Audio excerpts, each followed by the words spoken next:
और उसने कहा, अगर तू परमेश्वर का बेटा है तो इन पत्थरों को बोल ये रोटियां बन जाएं। शैतान जब भी आएगा कंफ्यूजन के साथ आएगा।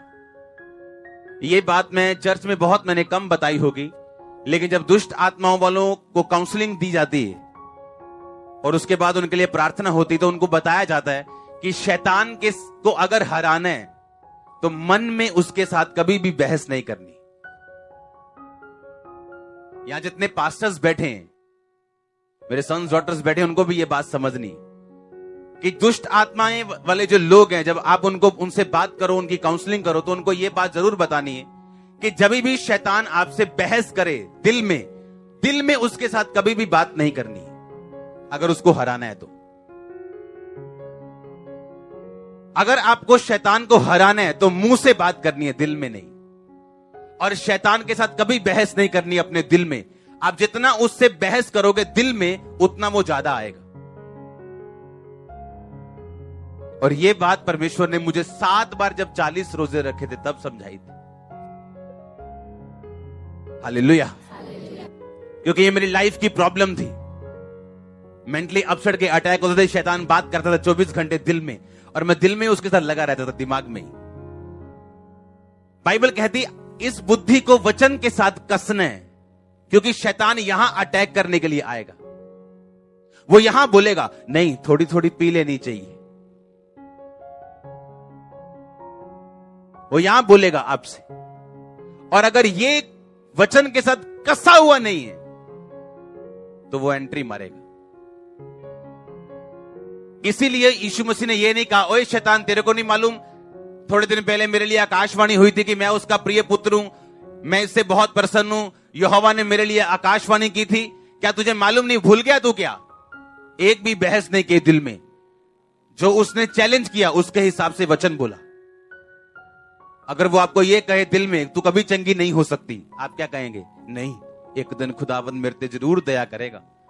हाँ, और कहना क्या चाहिए मुंह से कि उसके कोड़े खाने से मैं चंगी, मैं होऊंगी नहीं, मैं हो चुकी हूं। आमीन। ये तो सिंपल सा एक वर्ड है। आपको अपना केस ढूंढना है कि शैतान आपको किस बारे में तंग करता है। इसलिए आपको बाइबल पकड़नी, उसे पढ़ना है। जितनी आप ज्यादा पढ़ेंगे और समझ रखेंगे और दिमाग को कस के रखेंगे, टाइम आने पर जब शैतान अटैक करेगा, आप जब बोलेंगे, बोल के बताएंगे।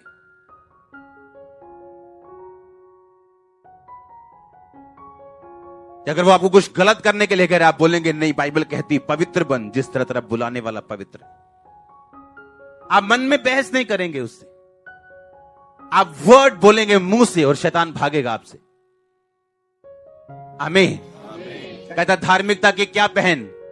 झिलम जो होती थी वो छाती पे पहनते थे, दिल पे, दिल सुरक्षित रहे।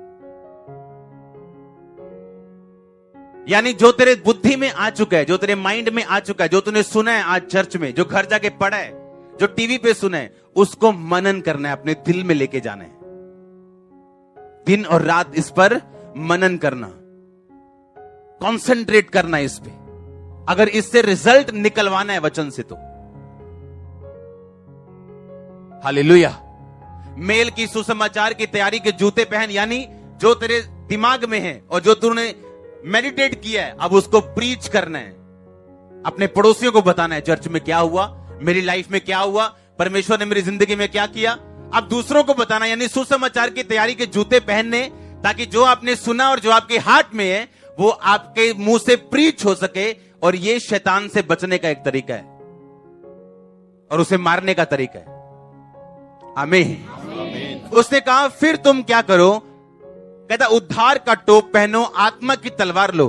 आपने सब हथियार सुने, टोप पहन लिया, झिलम पहन ली, जूते पहन लिए, हां, कमर कस ली, दिल कस लिया, जूते कस लिए, टोप पहन लिया, तलवार ले ली। आपकी पीठ अभी भी क्या है? नंगी है। आप जानते, पीठ के लिए परमेश्वर ने कोई भी सुरक्षा नहीं दी। नहीं तो अगर पीठ पे भी आपके कुछ पड़ेगा तो मरोगे ना कि नहीं मरोगे? कि पीठ पड़ोसी के लेके आए हो? हां, क्योंकि परमेश्वर इसमें 2 मैसेज आपको देता है। आपकी पीठ को आपका स्पिरिचुअल फादर सुरक्षित रखता है हमेशा प्रार्थना में। और दूसरा, इसका एक ये कारण है, आपको पीठ के लिए कोई भी हथियार बाइबल नहीं देती, क्योंकि बाइबल के मुताबिक अगर आप पीठ दिखाओगे अपने एनिमी को, आप मारे जाओगे। क्योंकि आपको फाइट करने के लिए सब हथियार दिए गए हैं, तोप, छिलम, जूते, तलवार, ढाल विश्वास की, पर जैसे ही आप डर के भागने की कोशिश की, आप मरोगे। मैं टेस्टिमनी आपने सुनी, मैं चर्च आता था, गरीब था, पैसे मांग के, 100 रुपया मांग के, 200 रुपया मांग के, मांग के थक गया मैं। लेकिन आपको मालूम है कि शैतान आपको तंग करेगा, आप पीठ दिखाओ। दुष्ट आत्मा तंग करेगी, बस आप पीठ दिखाओ। लेकिन अगर आपने यह फैसला किया कि आप पीठ दिखाने की बजाय और आगे शैतान पे वार करेंगे, उसको जाना होगा। उसकी टेस्टिमनी मैं मांग के आया, मैंने वचन सुना कि जो टाइट नहीं देते वो टाइट रहते हैं। मैंने सोचा मैं इतनी गरीबी में हूं, क्यों ना मैं थोड़े से टाइट दूं। आप जानते थोड़े से टाइट देना प्रभु आपको। पिछले कई दिनों से मैं सुबह 8 बजे सो रहा हूं। परसों मैंने सोच लिया, मैंने कहा अब नहीं रात प्रेयर करनी। मैंने कहा परमेश्वर एक दिन मुझे बख्श दे, मैंने रात को सोना है। पर नींद नहीं आ रही। मैंने कहा चलो ठीक है, आधा घंटा प्रेयर कर लेते, 1 घंटा, आज सिर्फ 1 घंटा करके सोएंगे। मैं उस दिन 8:30 सोया। मैंने कहा पॉसिबल नहीं है। हालेलुया। आज सुबह मैं प्रार्थना कर रहा था, सुबह 7:30 बजे। मैंने कहा परमेश्वर मुझे 2 घंटे सोने दो, मुझे चर्च जाना है लोगों को प्रीच करने के लिए। मैं 7:30 सोया और 10:15 का अलार्म लगा के 10:15 उठा। हालेलुया। आप प्राइस पे नहीं करोगे, मूल्य अदा नहीं करोगे, आपके बच्चे कैसे बचाए जाएं? हाँ, आपके घर वाले कैसे बचाए जाएंगे? बीमारियां कैसे जाएंगी? शैतान कैसे जाएगा? आप मूल्य अदा नहीं करते हो, मसा चाहते हो, मूल्य अदा नहीं करते हो। हालेलुया। मैंने वीरवार लोगों को बताया था कि जो फादर अनॉइंटिंग है, ये कॉलिंग है। स्पिरिचुअल फादर कहलाना कॉलिंग है, सबके बस की बात नहीं, इसलिए सब इस पे विश्वास नहीं कर सकते।